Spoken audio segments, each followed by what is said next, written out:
Hey guys, and welcome back to my channel. So I'm finally doing another freezer hack today. I'm going to show you my cookie dough freezer hack, which is honestly my favourite one because I love cookies. I mean, who doesn't? You're a bit weird if you don't, but you wouldn't be watching this, so we're all good. All you do is you have frozen cookie dough in your freezer, pop it on a tray, cook it, and you've got fresh cookies as and when you want them. Really easy, and I promise you're going to love it. So let me flip the camera around and I'm just going to show you my recipe, and then I obviously have some in the freezer already, so I'll show you what that looks like. And yeah, I promise you'll love this one.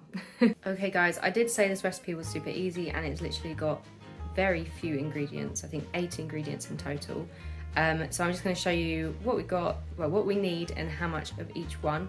So with the brown sugar, you're going to need 100 grams, caster sugar, 100 grams, butter or margarine, 125 grams. You can use either. The butter ones are a little bit more caramelly and a bit richer, but the buttery Flora ones that I do are perfectly good, so do not stress if you don't have butter.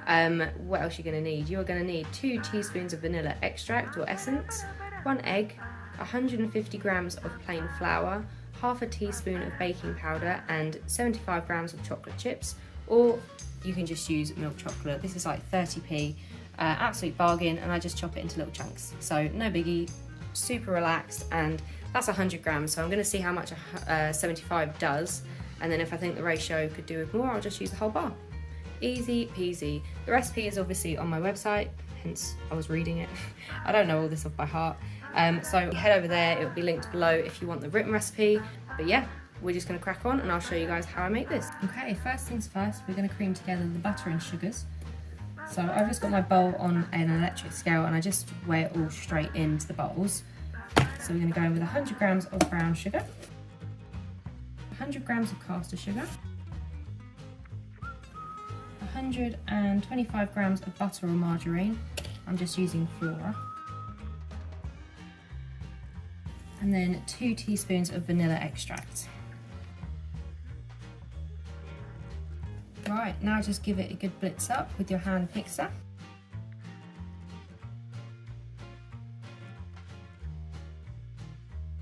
If, like mine, the brown sugar is still a little bit clumpy, just get a spoon and smush it, it's all good. Or you can leave it if you want big lumps of sugar. There's no wrong answer.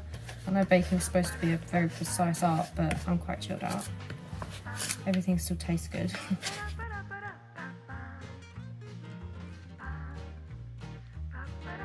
There we go, now keep mixing until it is light and fluffy.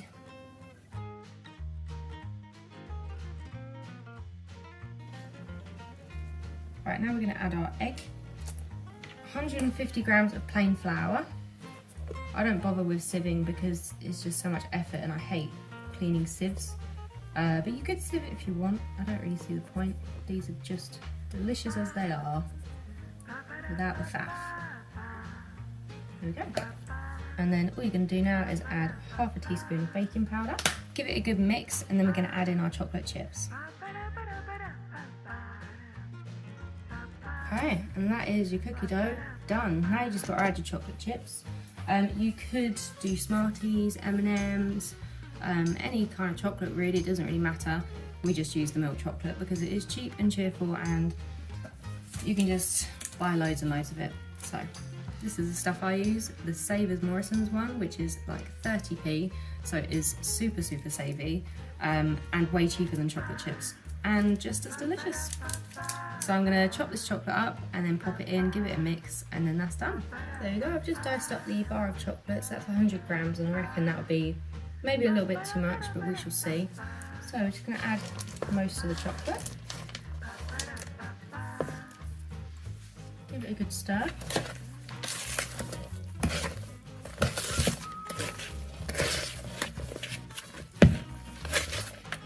And I reckon I can add more chocolate to that. So let's just go ahead and add the whole 100 grams.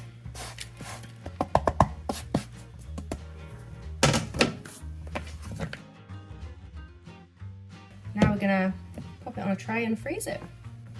Right, now what you're gonna do is invest in one of these. You don't have to, but you can use like a normal spoon, but this is like my favorite thing. It is an ice cream scoop, and it makes like the perfect cookies. I think you can get smaller ones, and that might be quite nice if you want smaller cookies, but I like the quite large cookies. So, just just gonna...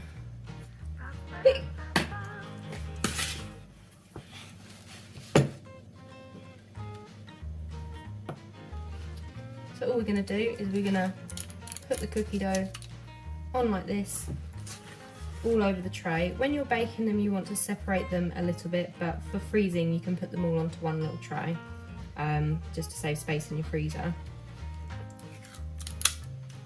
And you just freeze them like that. They do just look like little balls of ice cream.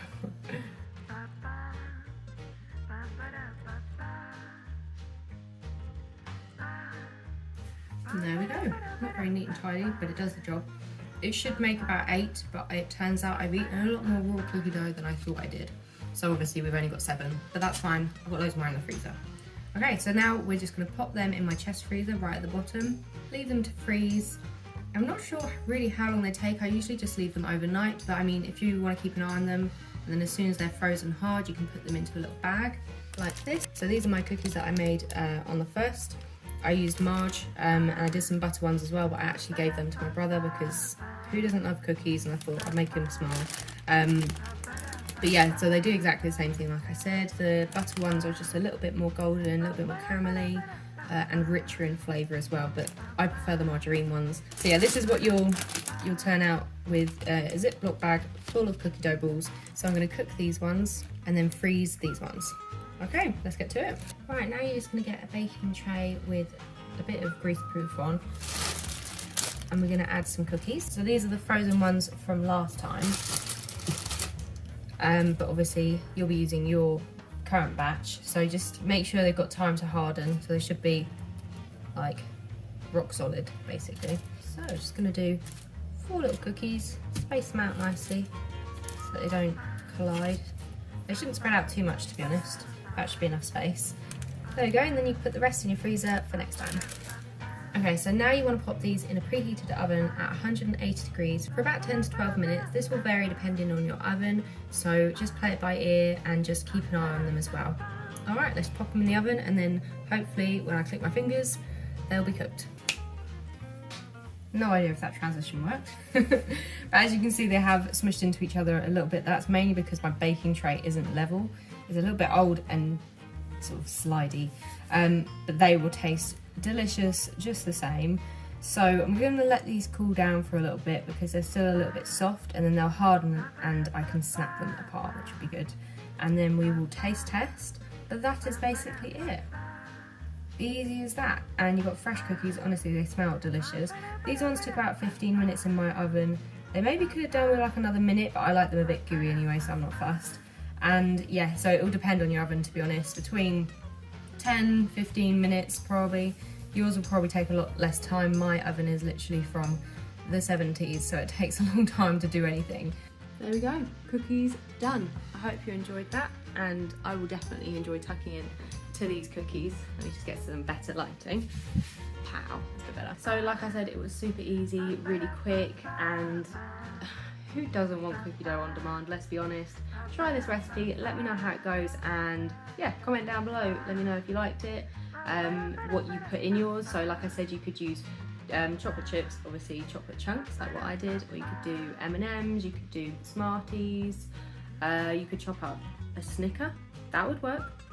Yeah, that's what I like about baking. It's supposed to be an exact art, but really I just do whatever I want to do, and if it works, and that's great. And if it doesn't, well, you tried. Right, I hope you guys enjoyed that video. I definitely enjoyed making it, and I'm gonna enjoy eating those cookies when they cool down.